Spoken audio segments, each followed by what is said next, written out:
What's up, everybody? How you doing? What's behind door number 2? Let's wait and find out. We got the 2012 Suzuki Kizashi 6.9. That's right. The Kizashi 6.9 is super exclusive Suzuki model that nobody ever wanted to purchase, but for some reason my boy Soto got one, and we're doing the rear wheel bearings and the rear struts. We previously did the wheel bearing on the passenger side, thinking that was the only issue, but it turns out that the other side needed to be replaced as well. So right now we're just jacking it up, and I'm getting some super sweet angles on the camera. Please make sure that you use your jack stands, because my car jack actually did break during the filming of this video. Somebody really could have got hurt, and that somebody probably would have been me. And as you can see, we're just strict professionals. Utmost professionals. I'm not even gonna help you. He's a big boy, he can handle it. Off goes the tire, roll that out of the way. We're gonna be taking off the rear struts first to get to the wheel bearing, but check out this sweet stool that my brother-in-law Will got me. Thanks, bro. So we got two 12mm bolts at the top. We got a 19mm bolt at the bottom where Soto's pointing at right there. We'll get a better look at that in a second.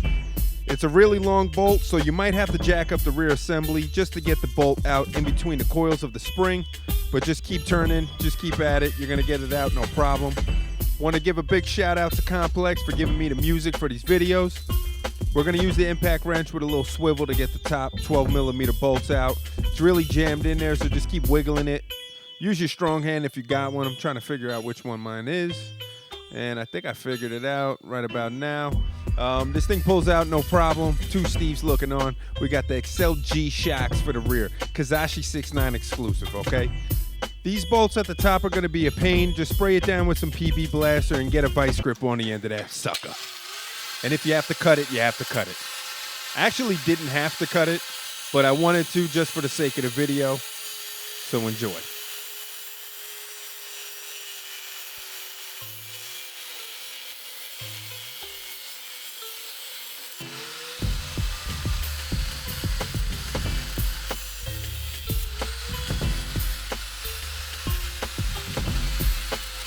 Woosah. Something about that just makes me feel all tingly inside. Cutting that off was a bad idea, actually, but the socket still fit on it, so I got lucky.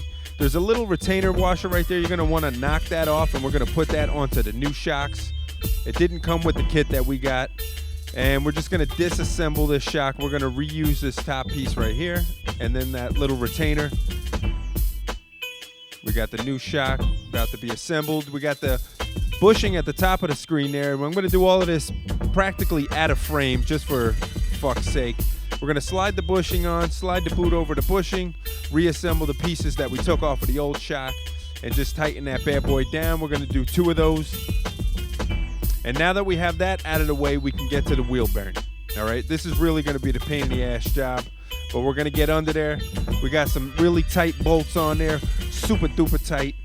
And we're going to use some of this blaster since 1957 to loosen them up. Direct fucking shot. Nice. Pretty good aim. We were able to get the impact wrench underneath and make pretty easy work of all these bolts.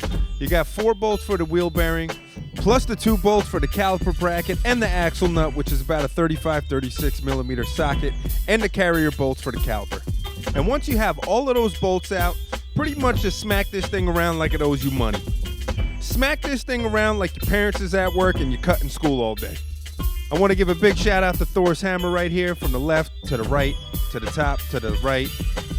Eventually you're going to get tired of smacking that thing around and it's just going to fall off to the floor. Check out that comparison, and we're going to skip right ahead to putting on the new wheel bearing. You're going to check it right there. And we're going to put this on the opposite way that we took everything off. We actually started reattaching the brake caliper bracket before we put the rotor on, so we had to take it off 2 steps forward, 1 step back. No big deal. But we got it all sorted out like gentlemen, and we got that rotor back on. You're going to tighten down all of the bolts for the wheel bearing, all of the bolts for the caliper bracket, the caliper itself, the carrier bolts, the lug nuts on the tire. Lower that bad boy down and call it a night. We're not even going to show you what it looks like to put the rear shocks back in because it was getting so late.